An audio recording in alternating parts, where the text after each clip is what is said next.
Bonjour à tous les mélomanes et passionnés d'histoires touchantes.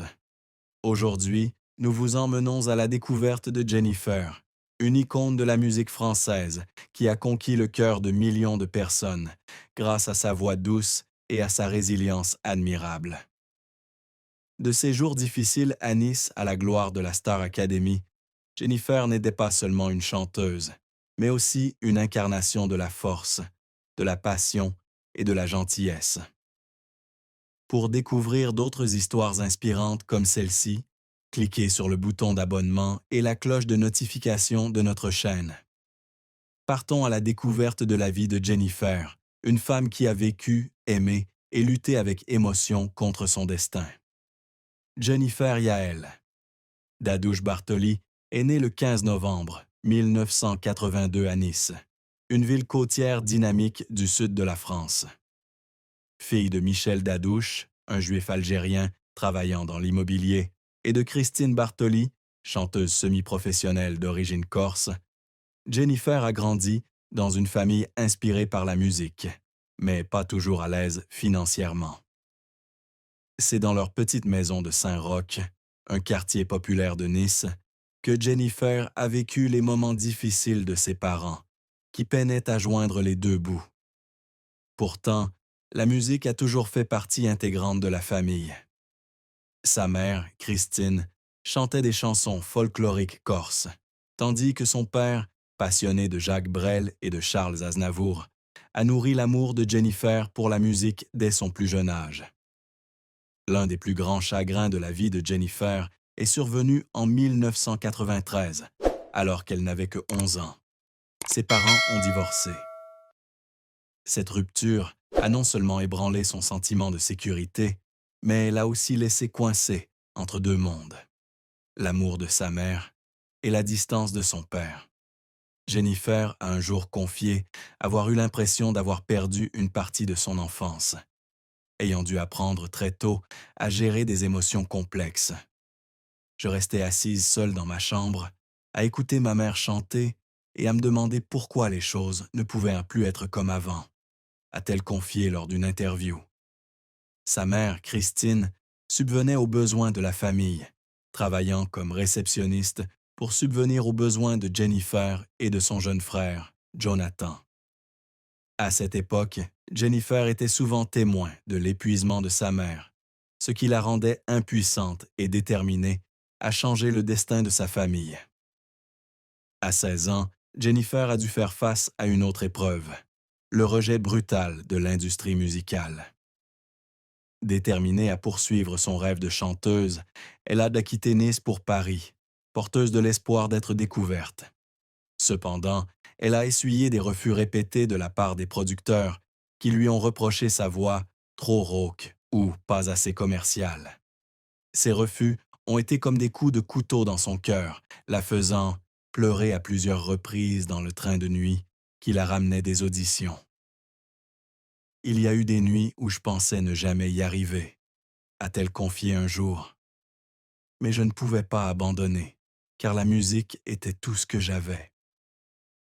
Un autre incident bouleversant s'est produit en 2019, lorsque Jennifer a perdu son ami proche et collègue, Karel, dans un accident de voiture. Karel, un jeune artiste avec qui Jennifer avait collaboré sur l'album Nouvelle Page, était une grande source d'inspiration pour elle. Sa mort fut non seulement un choc, mais plongea aussi Jennifer dans une dépression profonde. Elle confia un jour se sentir coupable de n'avoir rien pu faire pour sauver son ami. Et dans les jours et les mois qui suivirent, elle pleurait souvent seule dans le studio où elle avait travaillé avec Karel.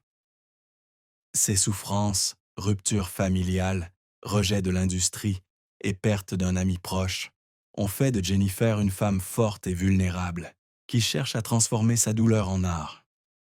Le parcours de Jennifer est une histoire de persévérance, de talent et de larmes en coulisses. Elle a débuté son parcours musical très jeune, en chantant dans des bars et des événements à Nice. À 16 ans, elle a participé à un concours de chant à la télévision locale, où sa voix saoule a attiré l'attention, mais pas suffisamment pour la propulser sous les projecteurs. En 2001, sa véritable révélation est venue de sa participation à la première saison de la Star Academy, une émission de télécrochet populaire en France. Avec sa voix douce et sa performance touchante, elle est rapidement devenue une candidate de premier plan. Le soir de la finale, à l'annonce de sa victoire, Jennifer a fondu en larmes sur scène, non seulement de joie, mais aussi parce qu'elle savait que son rêve était enfin devenu réalité. J'ai pleuré ma mère pour tous les jours où nous avons dû nous battre, a-t-elle déclaré.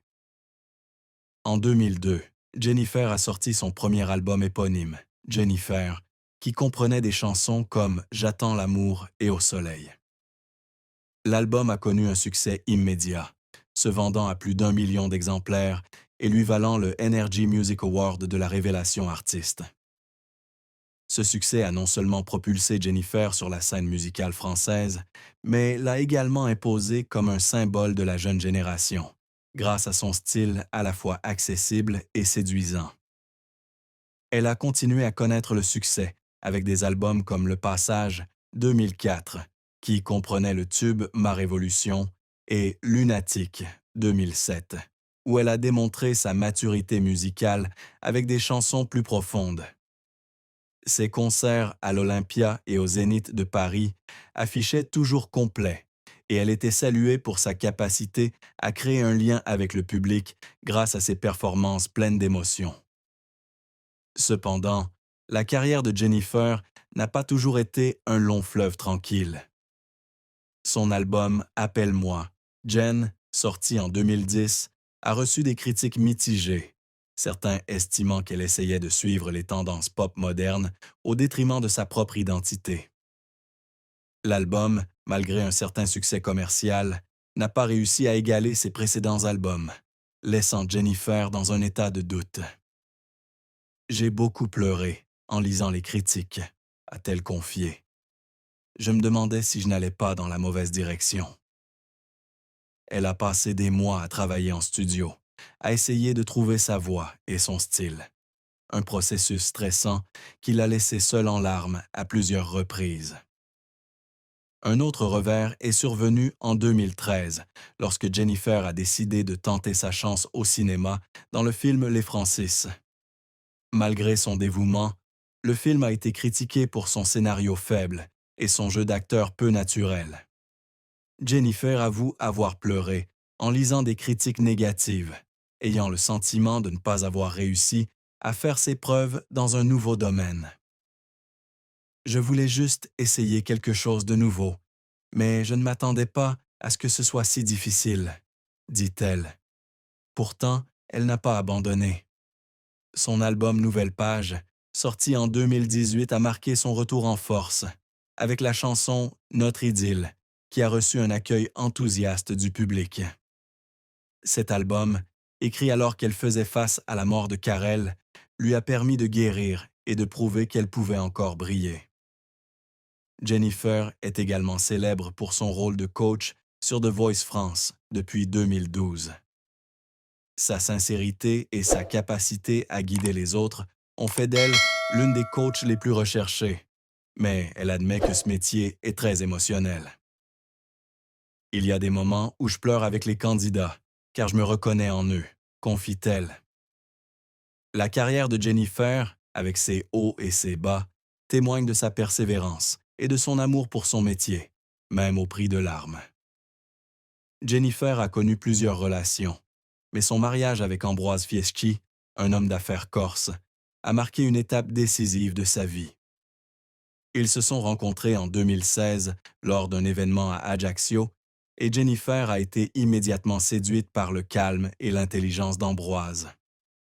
Ils se sont mariés en 2019 lors d'une cérémonie privée en Corse, en présence de sa famille et de ses amis proches. Dans une interview en 2020, Jennifer confiait qu'Ambroise était « l'homme qui m'a apporté la paix pour la première fois de ma vie ». Cependant, ce bonheur n'a pas été sans difficulté. En 2022, Jennifer a révélé une nouvelle bouleversante. On a diagnostiqué un cancer de la thyroïde à Ambroise. La nouvelle a été un choc pour elle. Quand le médecin m'a annoncé qu'Ambroise avait un cancer, j'ai eu l'impression que tout s'était arrêté, a-t-elle confié dans une interview émouvante. J'ai pleuré abondamment, non seulement parce que j'avais peur de le perdre, mais aussi parce que je ne supportais pas l'idée qu'il souffre. Ambroise a subi une intervention chirurgicale et plusieurs séances de chimiothérapie, mais la maladie l'a laissé gravement affaibli. Jennifer a raconté qu'elle s'asseyait souvent à son chevet, lui tenant la main et chantant ses chansons préférées pour le réconforter.